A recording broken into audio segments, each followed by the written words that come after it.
Eficiência, princípio constitucional. Como este princípio influencia na gestão de pessoas?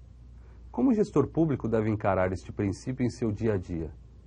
O princípio da eficiência na gestão de pessoas. Este é o tema da nossa conversa de hoje com o professor Carlos Ari Sundfeld, doutor em Direito Administrativo, presidente da Sociedade Brasileira de Direito Público e professor da FGV Direito São Paulo. Este é mais um Conversações.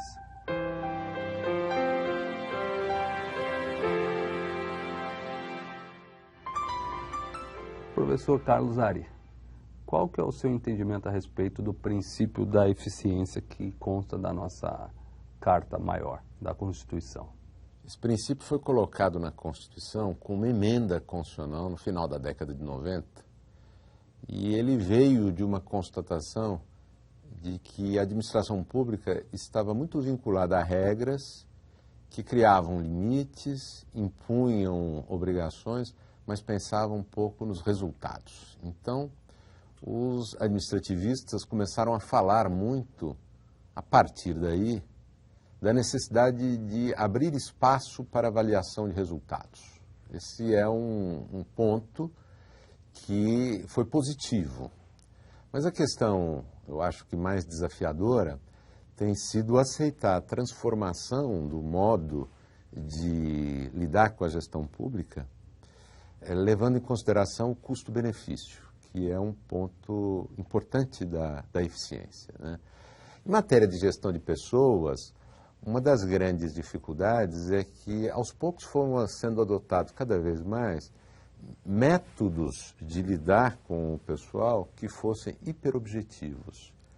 Por exemplo, há órgãos públicos em que a decisão sobre a classificação das pessoas nos diversos órgãos é feita a partir da escolha do próprio servidor e a opção, em caso de conflito, é feita em função do tempo de serviço. É hiperobjetivo e, evidentemente, não leva em consideração a capacidade que este ou aquele tem de servir melhor naquela função. O que é que se pensou? Se pensou em dar para os servidores públicos direitos. O direito de, sendo mais velho, escolher na frente do outro para onde ir. Então, esse é um exemplo de uma regra muito objetiva, muito focada em direito do servidor, mas que se preocupa pouco com o resultado da ação do trabalho.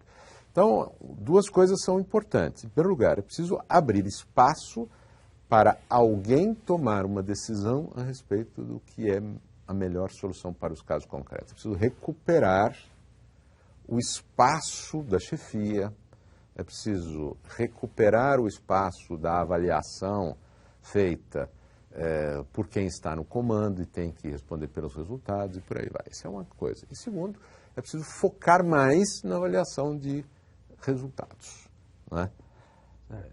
Então, uma das coisas que se tem que revalorizar, eu diria quase que valorizar, porque nunca foi de verdade valorizada, é a análise do desempenho de um servidor no estágio probatório.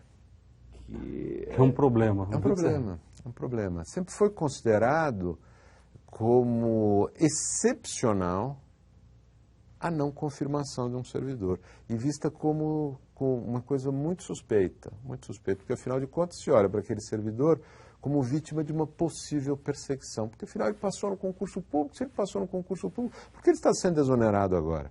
Alguém implicou com ele, quer dizer, é uma visão muito negativa sobre a não confirmação, quando a verdade é que seria bastante razoável que a administração tivesse, por política, só confirmar 70% das pessoas que começaram a função. Por quê? Porque é uma média razoável ter 70% de pessoas que passaram pela primeira fase desempenhando bem. E que estão adequados, né? Às vezes você passou num concurso de professor, não é um bom professor, mas é um ótimo técnico administrativo, por exemplo, né? Pode ser um caso. E porque se você tem um sistema de avaliação em que o servidor sabe que há uma possibilidade, mesmo se comportando bem, ele não ser confirmado, porque ele não está entre os 70% que cabem na cota de confirmação, o que ele vai fazer? Ele vai adquirir o ethos do máximo empenho e não do mínimo empenho, né? Então, esse é um sistema, quer dizer, de tornar a avaliação do estágio probatório uma coisa real e uma coisa restritiva, que tem a ver com avaliação de resultado, tem a ver com eficiência. Mas não tem sido assim, até porque isso gera conflitos, isso custa, né? E há pouco investimento em eficiência, essa que é a verdade.